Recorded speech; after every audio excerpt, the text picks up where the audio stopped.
De A la sombra del ángel. Vamos a iniciar la segunda parte, que es de la revolución. Capítulo 10.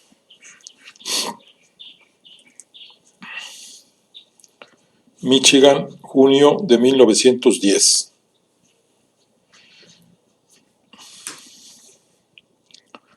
Ya habían concluido los exámenes finales.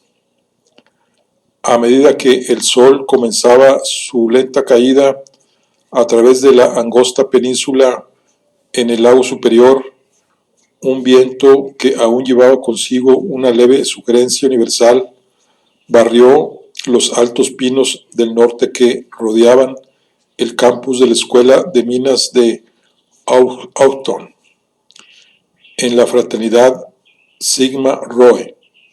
Empezaron a retumbar amagos de parranda por los salones. Faltaban 3 días para la graduación.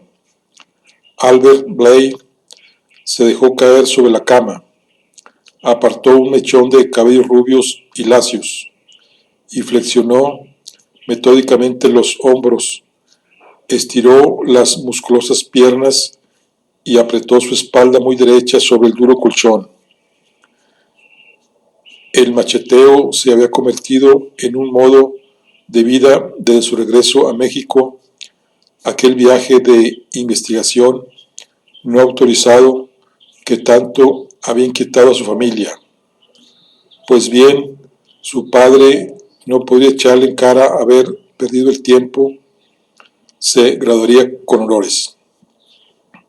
Albert se encajó una almohada bajo la cabeza y siguió tendido de espaldas, descansando, con la mirada fija en nubes teñidas de rosa sobre los altos pinos frente a su ventana. Una realidad efímera y cambiante, igual que su futuro. El futuro, encargarse de la administración de las minas de carbón de la familia en el viejo y querido Henderson, era el único futuro que siempre había planeado. Hasta ahora. Un fragmento de recuerdo onduló en el cielo. Recordó a un niño de 10 años, paralizado de admiración al paso del carruaje de la reina Victoria por la verja del palacio de Buckingham. En su imaginación infantil, las trompetas impulsaban a los valerosos soldados de su majestad a hazañas victoriosas. Soñaba con hechos heroicos.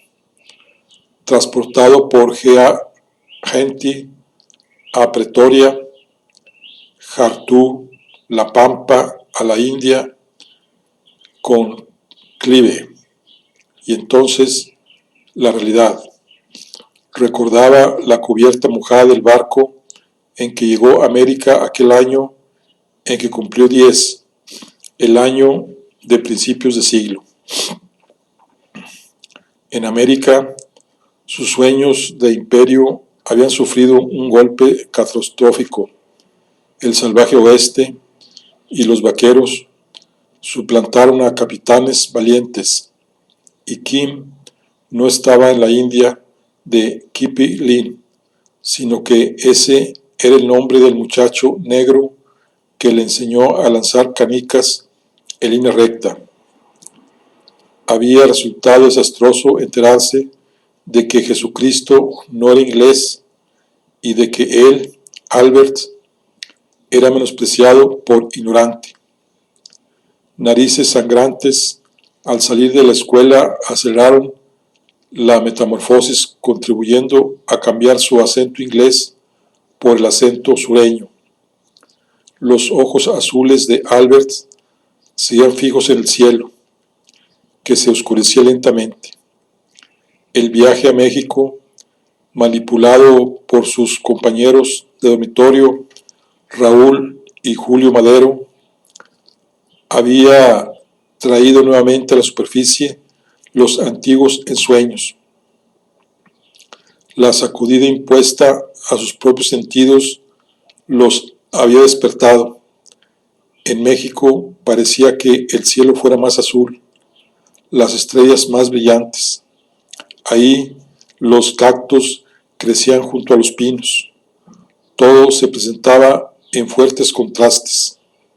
Un país donde los pobres vivían a la sombra de los ricos, y sin embargo la gente era amable, por ser la cortesía un atributo natural y porque el tiempo se destilaba en nuevas esencias. Lo maravillaba la forma en la que sus compañeros veían la vida, carrera, calificaciones e inclusive las muchachas. Raúl y Julio lo enfocaban todo descuidadamente, menos la política. La pasividad mexicana solo estaba en la superficie. Se lo habían afirmado.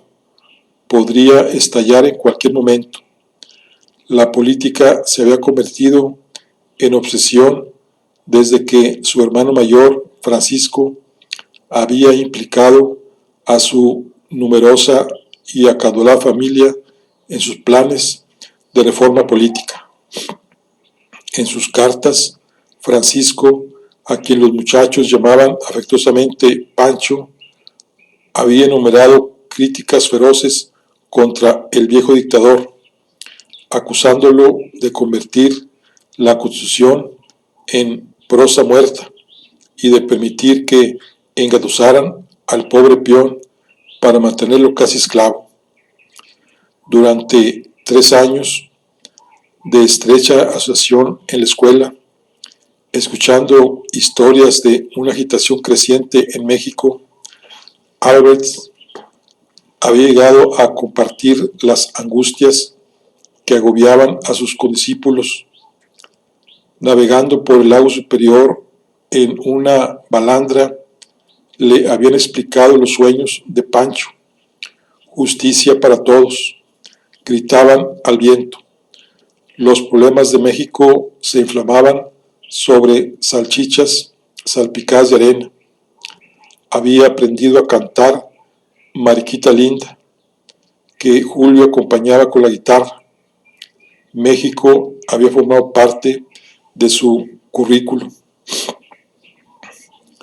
En invierno, cuando la nieve se amontonaba al pie de la ventana, la fraternidad entera reunía en el gran salón ante un fuego rugiente y escuchaba los discursos delirantes de Julio y Raúl sobre el gobierno autoritario del viejo dictador. ¿Por qué se toma la molestia Díaz de convocar a elecciones?, había preguntado Hank, cuyo padre había perdido una feroz carrera por el ayuntamiento de una ciudad de Kansas. Para poder rellenar las urnas de votos y demostrar lo popular que es, respondió Raúl con amargura.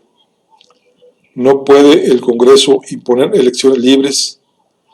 Representa al pueblo, ¿no es así?, quiso saber Jim, un bostoniano muy alto, transfuga de derecho. Todavía no comprendes, Jim. Díaz señala con el dedo a un gobernador o a un senador y ya han votado por él. Díaz controla el Congreso. Primero decide lo que quiere y entonces ordena al Congreso que modifique la Constitución. La admiración de Albert por Francisco había ido en aumento. Una voz gritando en el desierto mexicano. En su viaje a México había descubierto la asombrosa extensión de la fortuna de los Madero. Poseían vastos ranchos de ganado y plantaciones de algodón en el norte, plantaciones de enequén en Yucatán, un banco, minas cerveceras, minas, cervecerías, plantas fundidoras, y sin embargo, era aquel mismo Francisco I. Madero quien se estaba jugando posición y fortuna para lograr elecciones libres, para mejorar el destino de los desposeídos. La noche anterior, Julio había abierto una nueva ventana ante el futuro de Albert. Si quieres regresar a México, te conseguiré un empleo administrativo en una de las minas de la familia. Será mejor que sudar a muerte en esa pila de carbón. Será mejor que sudar a muerte en esa pila de carbón.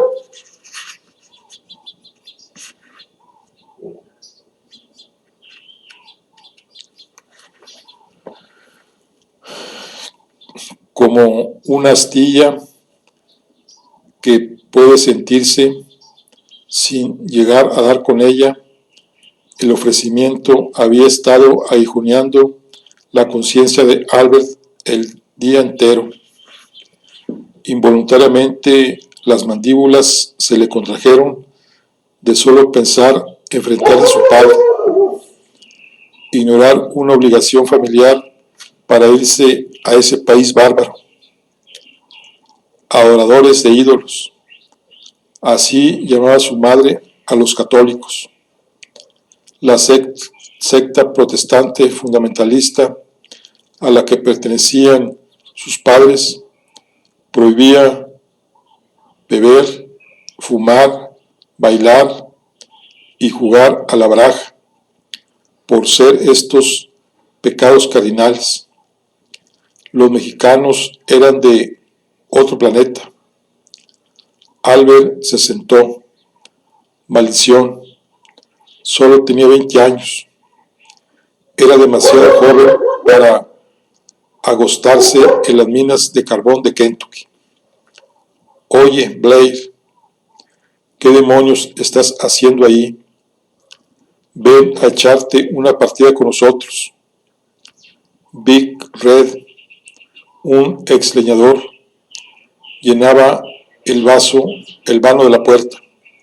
5 naipes y una buena racha.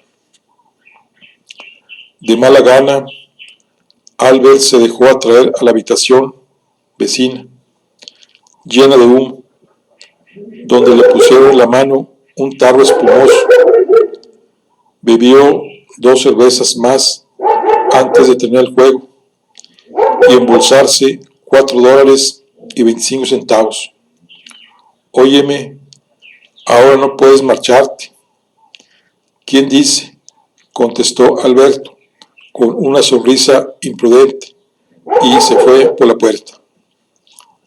De nuevo en su dormitorio, Albert encendió la lámpara de mesa, dio con su pipa, aspiró ruidosamente mientras la encendía y empezó a recoger sus libros.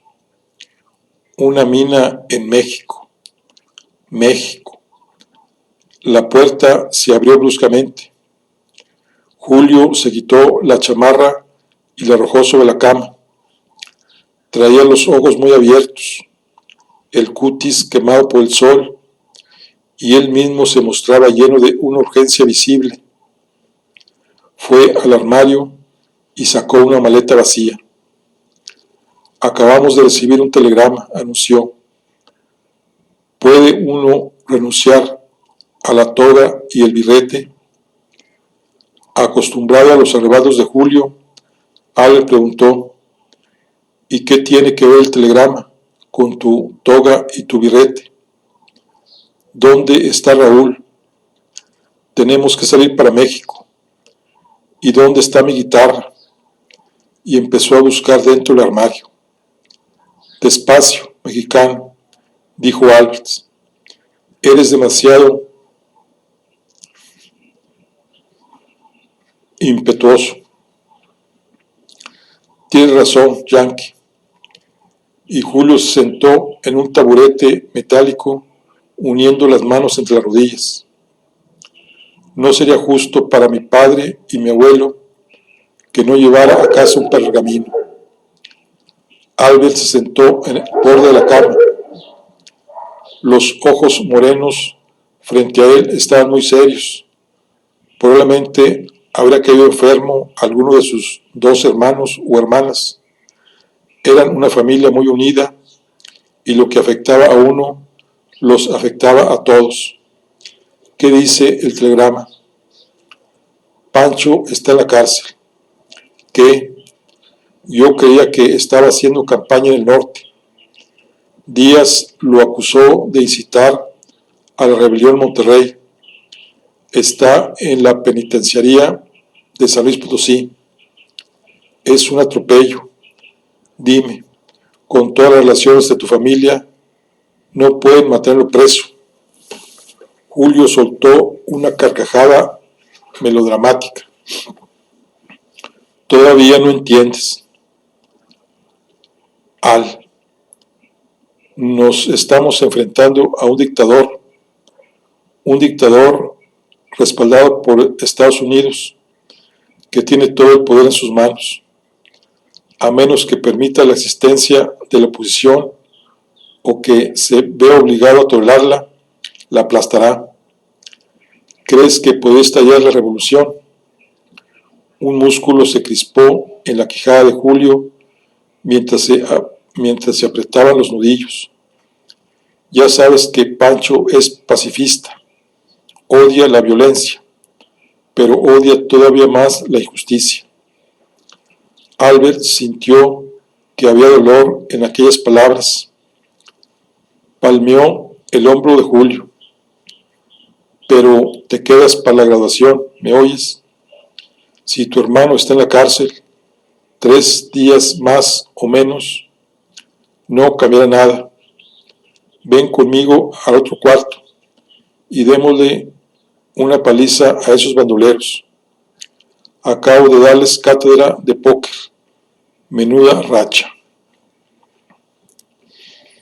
Albert colgó su toga y su birrete en el armario vacío y echó una última mirada al dormitorio. La guitarra de Julio estaba sobre la cama y faltaba guardar unos cuantos libros en su baulito. No había traído a colación el tema del ofrecimiento de Julio. La presencia de su padre en la graduación había contribuido a que México se volviera irreal y lejano. Amaba a su padre, sabía cuánta sinceridad y generosidad se ocultaba tras la rigidez exterior. Albert había decidido que el futuro inmediato se encontraba en Kentucky. La habitación le pareció súbitamente deslustrada y vacía. La exuberancia de los Madero la había llenado. Echaría de menos a sus hermanos mexicanos, su buen humor, su generosidad, sus estallidos y exageraciones emocionales, su amistad leal y su fervor patriótico. Aquellos mexicanos que, de no ser por su acento, habrían podido pasar por americanos. Cuánto había envidiado la facilidad con que Raúl y Julio trataban a las mujeres. Las muchachas de la Universidad de Michigan se ponían en fila, literalmente, para bailar una polka con aquellos encantadores mexicanos. Julio medía 8 centímetros más que él, con su 1,75 de estatura, pero eso no le impedía sacar a bailar a una muchacha alta. Raúl tenía un año más y era más alto, pero todavía bajito, según la norma estadounidense.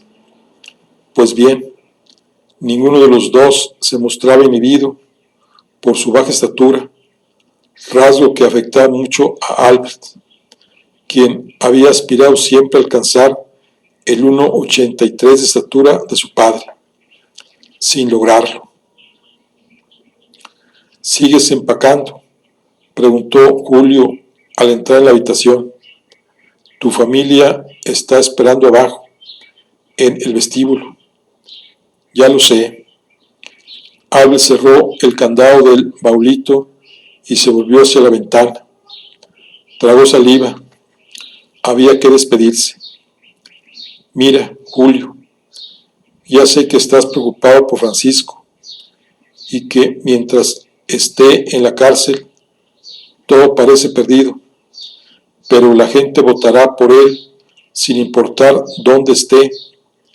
Lo que quiero decir es que admiro inmensamente a tu hermano y siento gran afecto por México y los mexicanos. Hizo una pausa.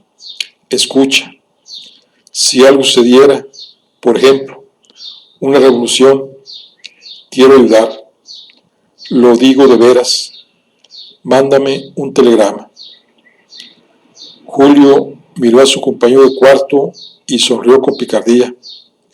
Sabía que nada hacía cambiar de opinión a Albert Blythe cuando había tomado una decisión. Era terco y vehemente.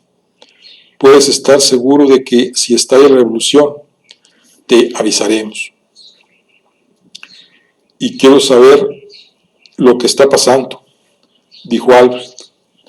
No te sumas en uno de esos silenciosos mexicanos. Mantente en contacto y escribe. ¿Qué demonios? Los jóvenes ingenieros de minas se abrazaron y se palmearon las espaldas en un abrazo efusivo.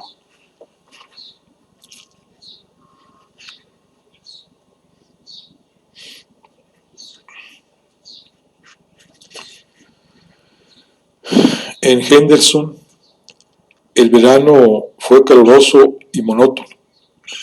A mediados de julio, el Chicago Tribune publicó 6 líneas refiriéndose a México. El presidente Porfirio Díaz ha sido electo para un 10º mandato, prolongado hasta ahora 6 años, de 1910 a 1916. La tranquila elección promete 6 años más de estabilidad en ese país que estuvo sumido en la revolución hasta que este excelente estadista tomó las riendas. No decía nada respecto al destino de Francisco I. Madero. A petición suya, la biblioteca de Henderson mandó traer Conquest of Mexico de William Prescott. Albert leyó los 2 pesados tomos durante los pocos ratos ocios de que disponía. Una carta de Julio le resultó desmoralizadora. Pancho sigue preso. Anteriormente mi odio hacia Díaz era solo una amarga emoción. Ahora es algo profundo, ¿entiendes? Ha embargado todas las posesiones de la familia, propiedades y empresas. Una vez, Albert intentó hablar de la situación política de México con su padre. El tema no fue bien recibido. ¿Qué ves en ese país semibárbaro cuando aquí lo tenemos todo? Sus hermanas Grace y Dorothy fueron derechito al grano. Mamá está segura de que esos chicos Madero te han pervertido para beber cerveza. Es cierto, te emborrachaste ahí en México. Su padre se mostró más razonable cuando Albert le dijo que desearía embarcarse en un carguero y viajar antes de establecerse en una posición permanente en el negocio familiar. Su abuelo había sido comerciante en té en Londres y una vez dijo su padre que lamentaba no haber embarcado en un carguero antes de formar parte de la empresa de su propio padre.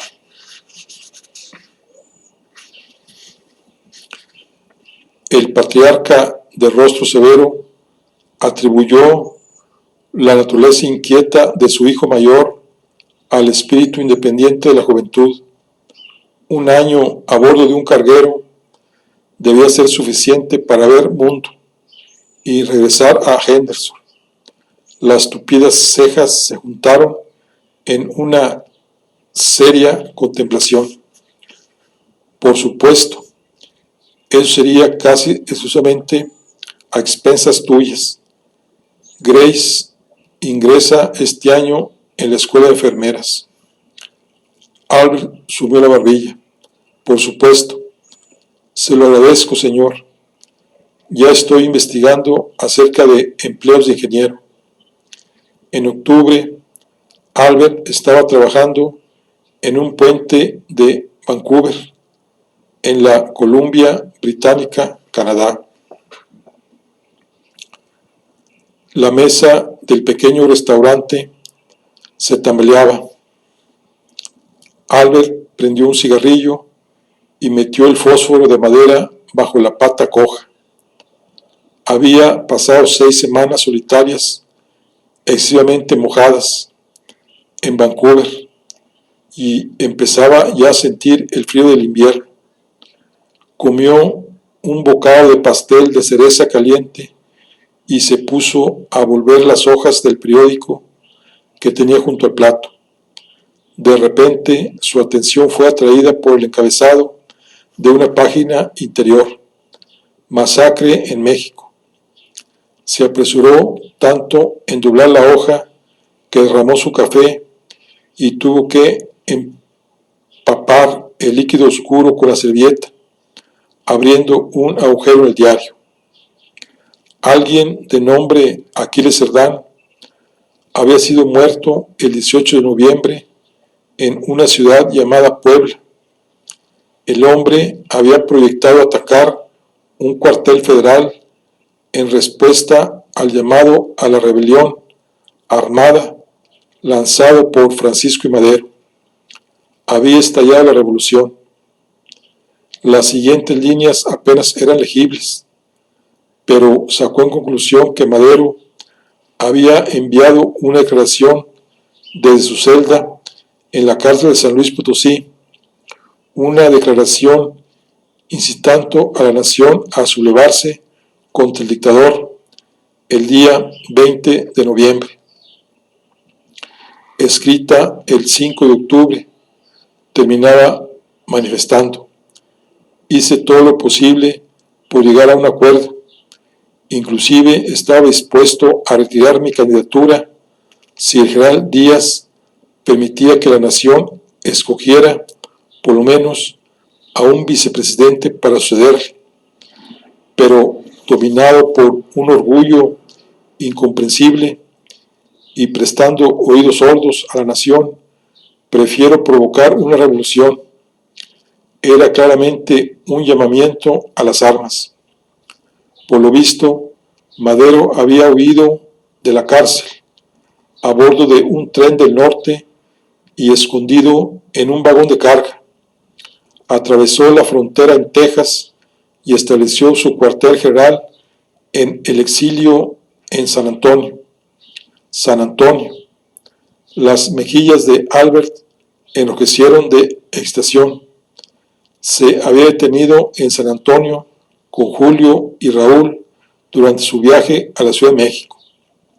Albert se metió en la boca un buen trozo de tarta de cereza, agarró su sombrero, salió a la llovizna y se alejó a toda prisa hacia la oficina de telégrafos.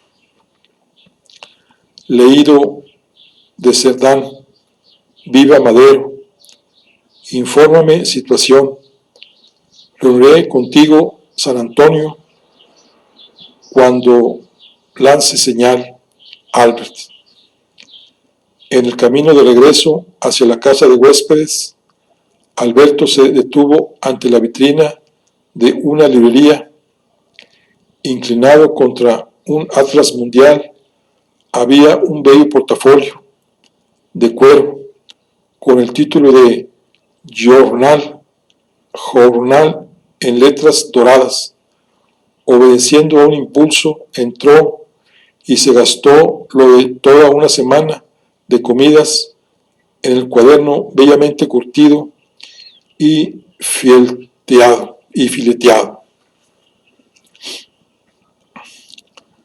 7 de marzo de 1911.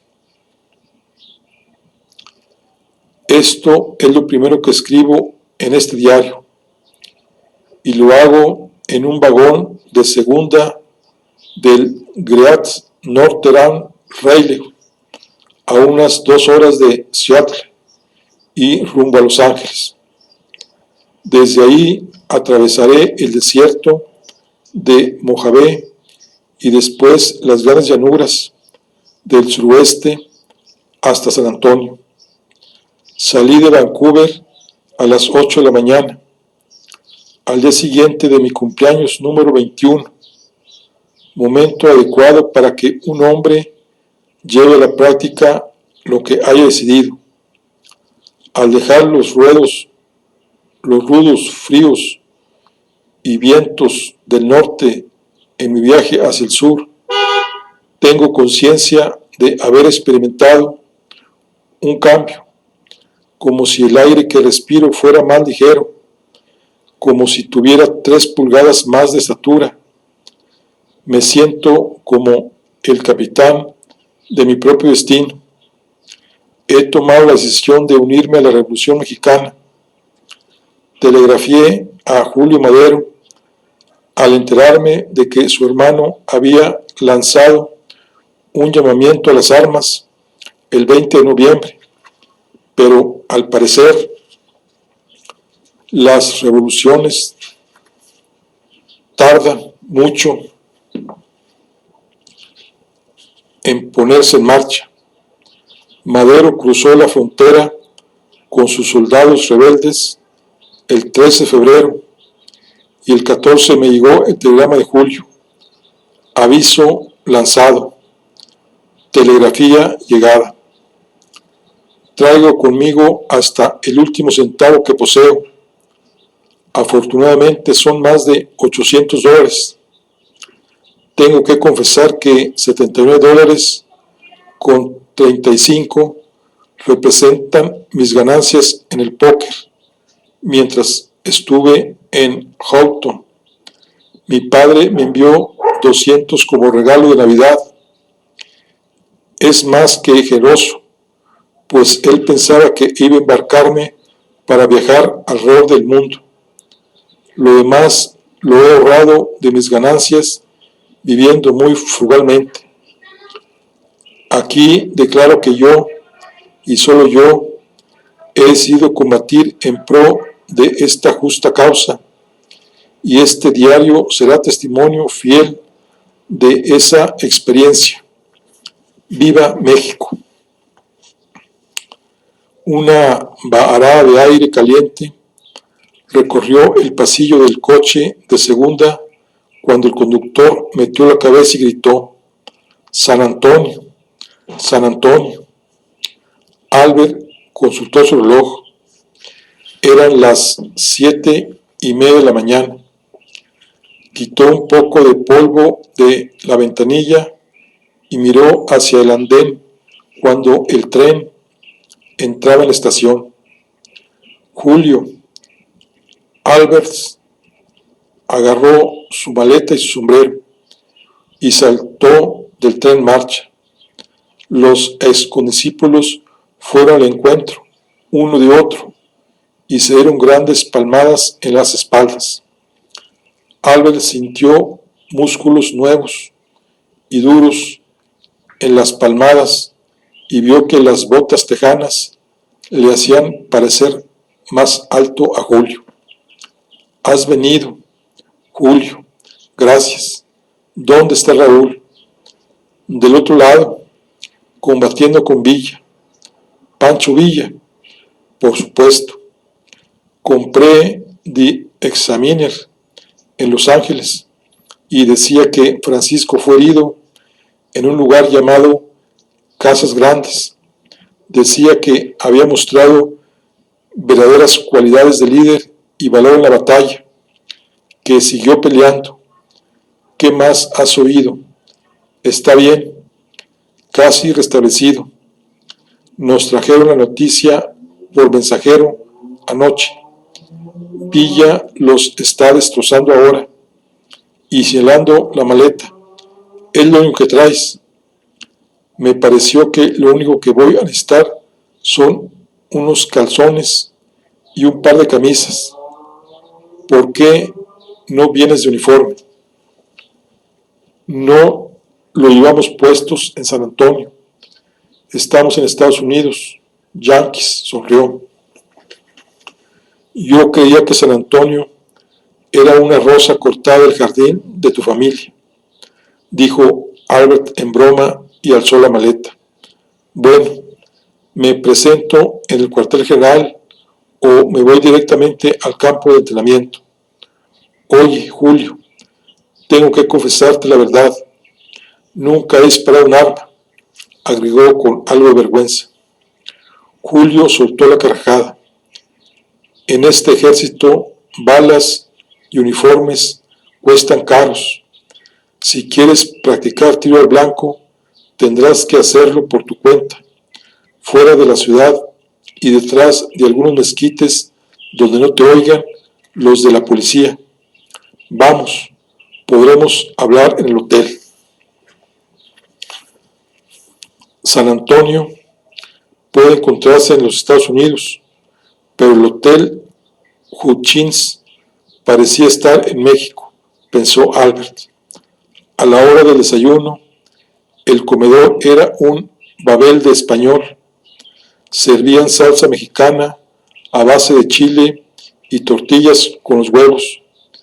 Miembros de la familia Madero, que había conocido cuando estuvo en México, lo saludaron afectuosamente en inglés, pero tenía la impresión de ser un invitado en un país extranjero, donde todo el mundo se esfuerza por mostrarse hospitalario.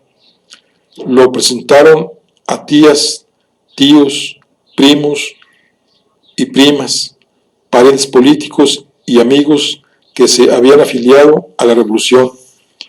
Eran desterrados, le confió Julio. Sus haberes habían sido congelados y estaban amenazados con la confiscación de sus tierras y empresas. Nunca hablamos de la revolución durante las comidas, en el vestíbulo, ni en lugares públicos. Ahora, instálate y me reuniré contigo arriba, en tu habitación, a las 9:30, dijo Julio. Tenemos que ir al centro a comprarte ropa de color caqui, hermano. Hay una reunión del Estado Mayor a las 12 y estás invitado.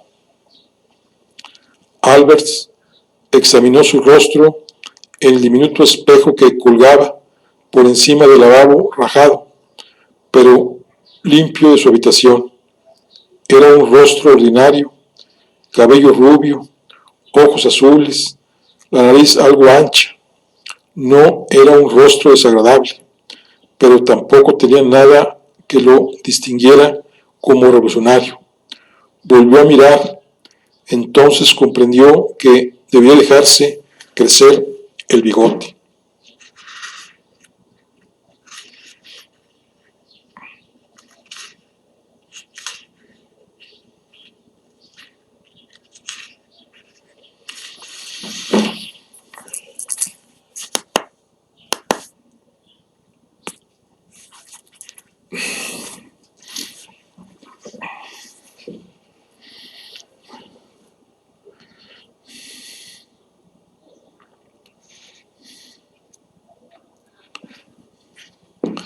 Tocaron la puerta y dejó entrar a Julio y a otro hombre. Albert Blair. Sebastián Carranza. Sebastián es de nuestro Estado Mayor. Sin más cumplidos, Julio tendió al nuevo recluta un sombrero de fieltro de ala plana y una cinta de 3 colores, rojo, blanco y verde. Esta cinta es la insignia del oficial revolucionario, Ahora estás comisionado como teniente en el ejército del presidente provisional de México, Francisco I. Madero. Y Julio hizo el saludo militar. Es lo único que vas a recibir del ejército, agregó con una sonrisa resignada. Aquí tienes un alfiler de seguridad para sujetar la cinta que debe pasar alrededor de la copa. Ahora vámonos. Albert volvió de la expedición al centro con sus compras, 2 conjuntos de color caqui, saco y pantalón, con un par de botas y un revólver Colt.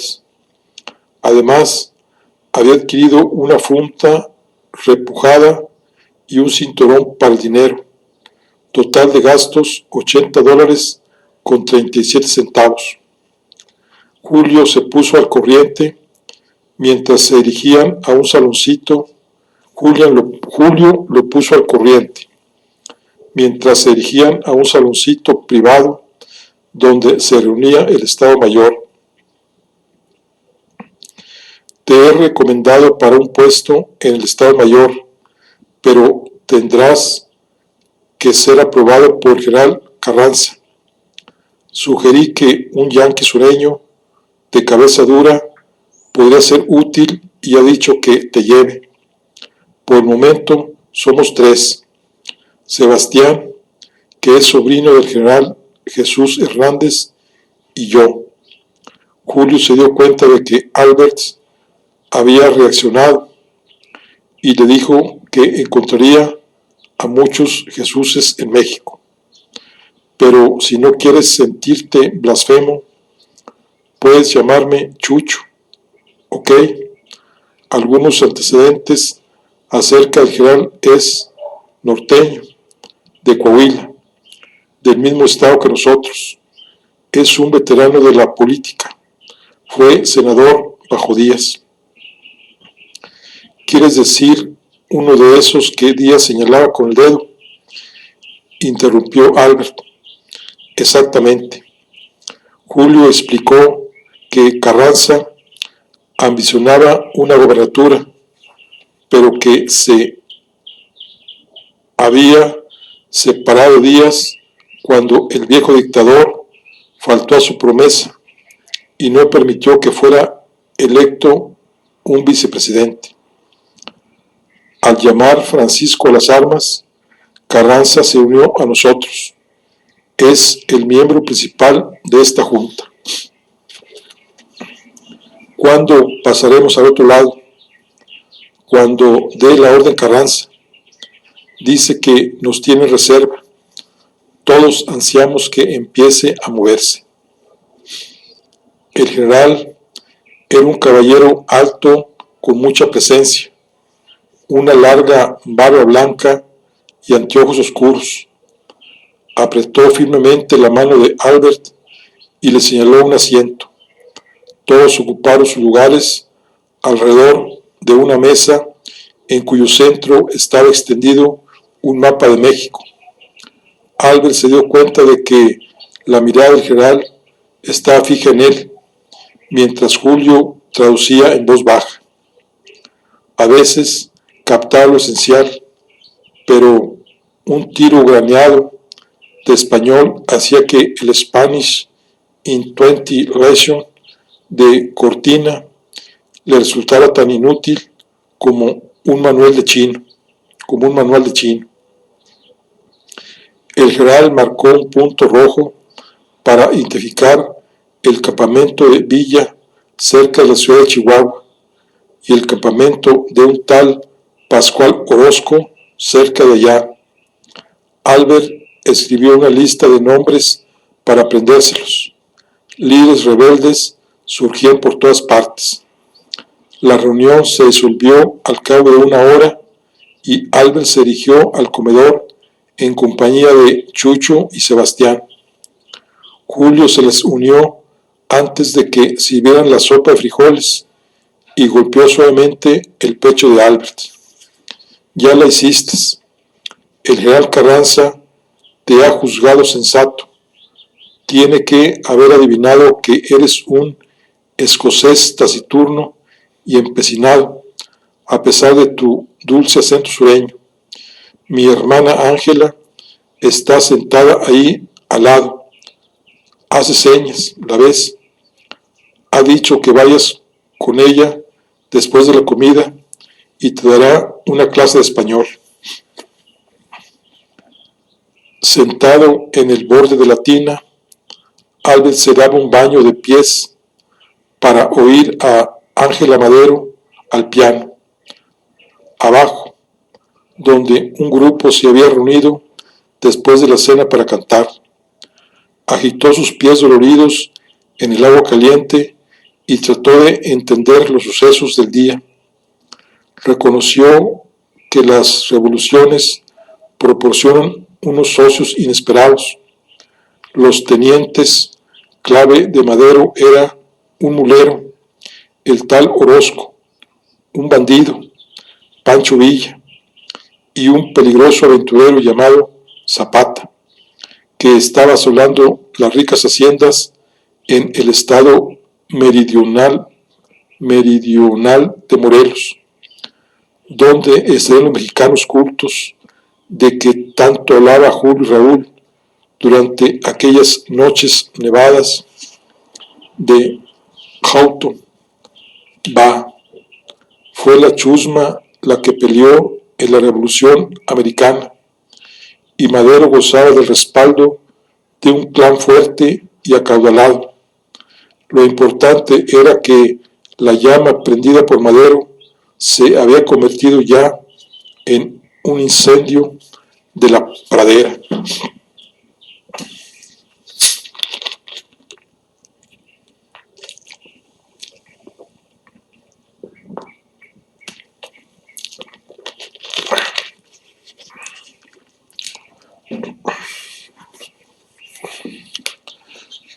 Antes de acostarse,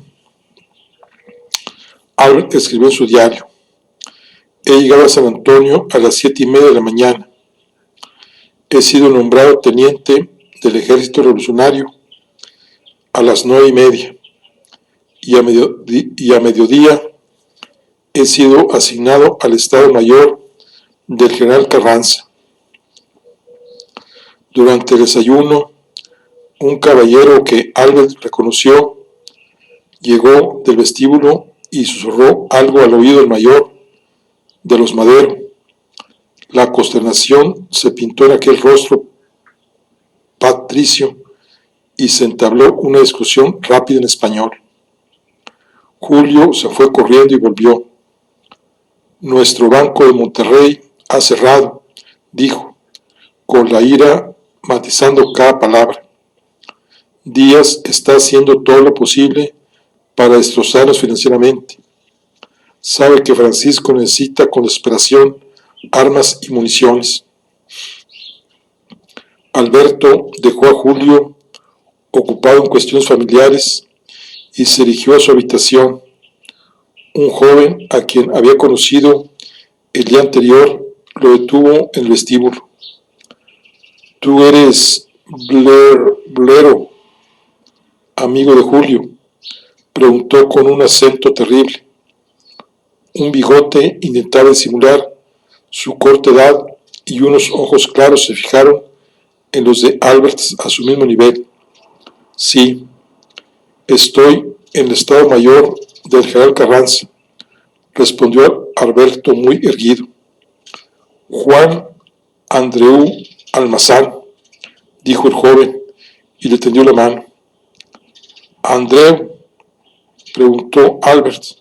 No, Andreu, es catalán. ¿De dónde eres, Yankee? Kentucky, respondió Albert.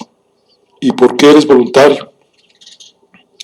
Porque la libertad es de la incumbencia de todos y porque creo en esta causa. Bien, silbó Almanza. Espero que seas tan buen combatiente como Giuseppe Garibaldi. Tiene 300 voluntarios, yanquis, algunos italianos, y están aprendiendo con Pancho Villa lo que es pelear. Un importante ganadero se negó a permitir que los hombres de Villa se lavaran en su fuente, y Pancho le pegó un tiro así nomás. Ese Garibaldi está emparentado con el patriota italiano. Es su nieto. Andaba en busca de una pelea. ¿Y tú? Albert clavó la mirada en el reto burlón de aquel bello rostro. He venido a pelear. ¿Y tú? Soy estudiante de medicina, pero me parece más importante librarnos del yugo de Díaz que disecar cadáveres. Me uno a Madero porque es el único que tiene pantalones y ya he probado el sabor de la pólvora. Llegué hasta aquí para ver a Carranza, pero tiene pies de plomo, de modo que pienso ir a reunirme con Zapata, dijo el joven con una sonrisa simpática. ¿Quieres venir al centro? ¿Conocer San Antonio? Julio salió del comedor y atravesó el vestíbulo. Almanza le guiñó un ojo. Estoy invitando a tu amigo a ir conmigo al centro y tomar una soda de chocolate. ¿Quieres venir? ¿Y por qué no? Aceptó Julio, encogiéndose de hombros. 17 de marzo. Hace 3 días, Pancho Villa tomó por asalto la ciudad de Torreón, Coahuila, el entronque ferrocarrilero más importante del norte y centro de la zona algodonera. El Laredo Times informó que fue un baño de sangre. Al parecer, Villa también masacró a 300 chinos en Torreón, sin razón alguna, llevándolos como si fueran reses hasta las afueras de la ciudad.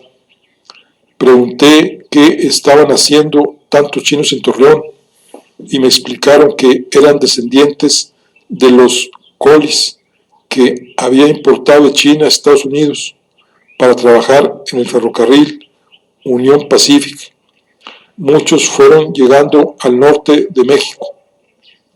Pobres diablos, Villa es un bárbaro, pero sigue en pie el hecho de que ha capturado Torreón.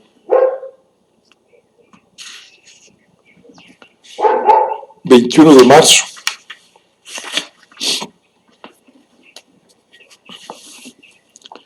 Llevo ya una semana en este hotel. Hay poco que contar. La inactividad de Carranza es exasperante.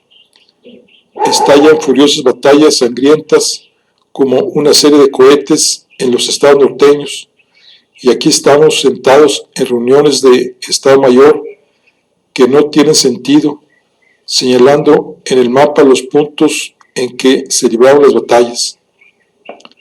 Julio estaba sentado solo en un rincón del vestíbulo, con los hombros caídos y un periódico doblado sobre la rodilla. Alberto lo vio y se acercó a él. Sabía la causa de la depresión de Julio. Se susurraba a puerta cerrada y estaba escrito en todos los rostros de los habitantes del hotel Huichins. Madero había enviado un mensaje desesperado solicitando municiones, dinero. Se trataba de dinero. Alberto acercó una silla. Escúchame, Julio. He estado pensando. Hay suficientes simpatizantes aquí mismo en San Antonio para juntar el dinero necesario y comprar un vagón de municiones. Sugiéreselo a Carranza. Tenemos que hacer algo. ¿Y cómo lo pasamos al otro lado? ¿Has visto esto? Y Julio abrió el periódico.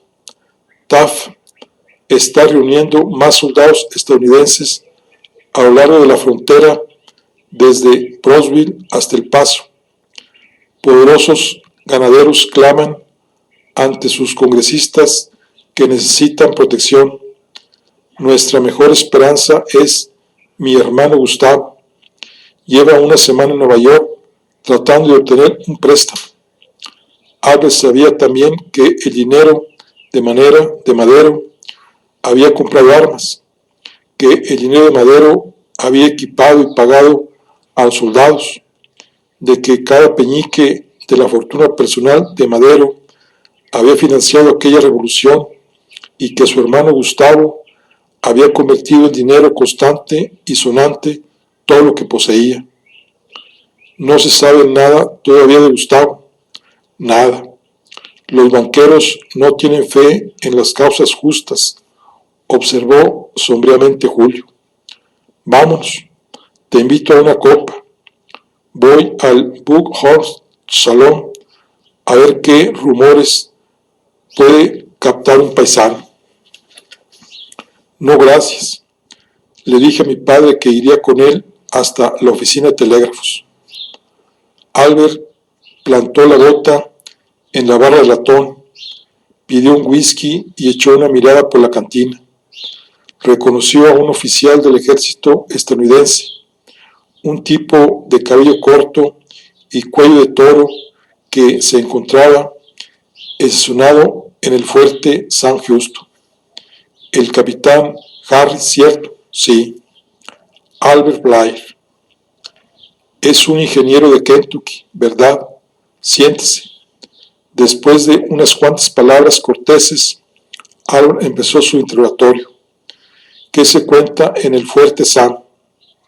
He leído en el periódico que Madero cuenta con 15,000 hombres bajo las armas en este momento, 9,000 en el norte. ¿Cree que tiene alguna posibilidad? La Revolución Mexicana, esa rebelión de allá abajo, era el tema de conversación predilecto en el Buckhorn Salón. Podría tener 25,000 y sería igual, respondió Harris. Esos pobres cabrones no tienen la menor oportunidad. Los he visto. Toman una ciudad disparando como locos, vitoreando, derrochando municiones y dejándose exterminar. Ahora ve usted a los federales. Esos tipos son soldados profesionales. Sus oficiales son hombres de carrera.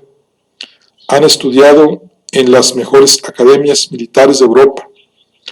Póngalos usted aquí, en el norte, en número suficiente, y esa rebelión quedará cortada de cuajo. He oído decir que oficiales y soldados federales han cambiado sus guerreras grises por sencillos harapes. Esta es una guerra de ideales, capitán. Y Albert sintió que se aclaraba de los hombros para arriba. Y Albert sintió que se acaloraba de los hombros hacia arriba. 26 de marzo. En el aire flota una palabra siniestra. Intervención. Hoy comí con Harris en el fuerte Sam. Se quedaría petrificado si se enterara de que soy oficial en el ejército de Madero, pero si sabe que soy amigo de ellos. Dígales a sus amigos que si a este relajo en México se le sube la temperatura, bastará un disparo a través de la frontera para que el tío Sam ponga fin a la función. Ande, será mejor que se lo diga. Él no sabe que puede detenerse por falta de balas. Estoy pensando en escribirle a Grace, a su escuela de enfermería, para decirle dónde estoy. Ella podría contárselo a mi padre y mi madre. No me gusta el engaño, pero causarles preocupación sería peor. De todos modos, es posible que esta revolución termine antes de que ellos se enteren de mi paradero. 31 de marzo. He recibido una larga carta de Raúl, toda llena de manchas y arrugada, pero ha llegado. Pues si se pierde la carta, voy a copiarla entera. querido hermano, Al. Así que has renunciado a tu viaje alrededor del mundo para unirte a nosotros. Estoy acampado con Villa cerca del jefe. Lo vi ayer. Tiene el brazo casi curado. Díselo a mi madre. No me reconocerías. Llevo semanas sin rasurarme y tengo los ojos constantemente rojos, irritados. Diariamente se presentan nuevos reclutas dispuestos a dar la vida por la revolución. Casi todos son carnes de cañón.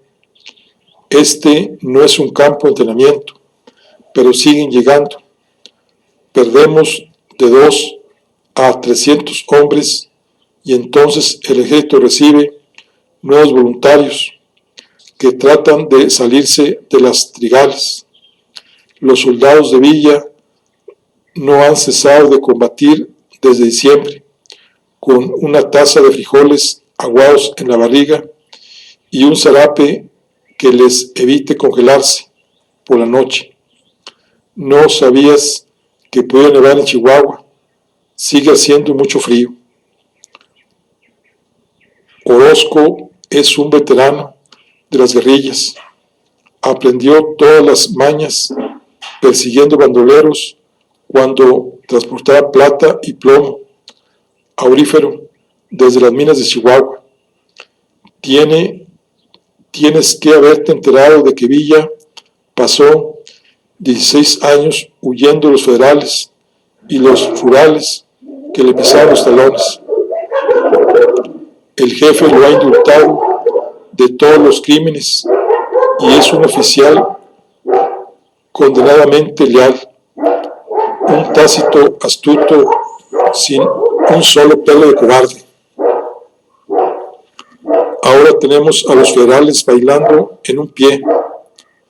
Perseguimos a esos sombreros azules, los atraemos sacándolos de las guarniciones para defender ciudades que les dejamos tomar y las recuperamos. Eso ahorra municiones y los mantiene en ascuas. Me he convertido en un buen tirador y mi caballo es un magnífico alazán.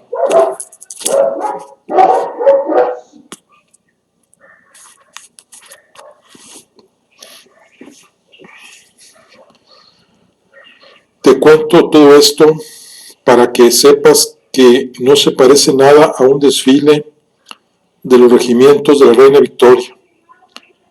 Aquí abajo cabalgas como el viento, atacas, te retiras a las colinas, duermes ahí donde caigas, comes tortillas y frijoles, se te clavan espinas de cacto en el trasero y tienes poquísimas oportunidades de darte un baño. Y por ahora, hasta la vista, Raúl. Mi admiración por Raúl crece. Cuánto quisiera estar con él.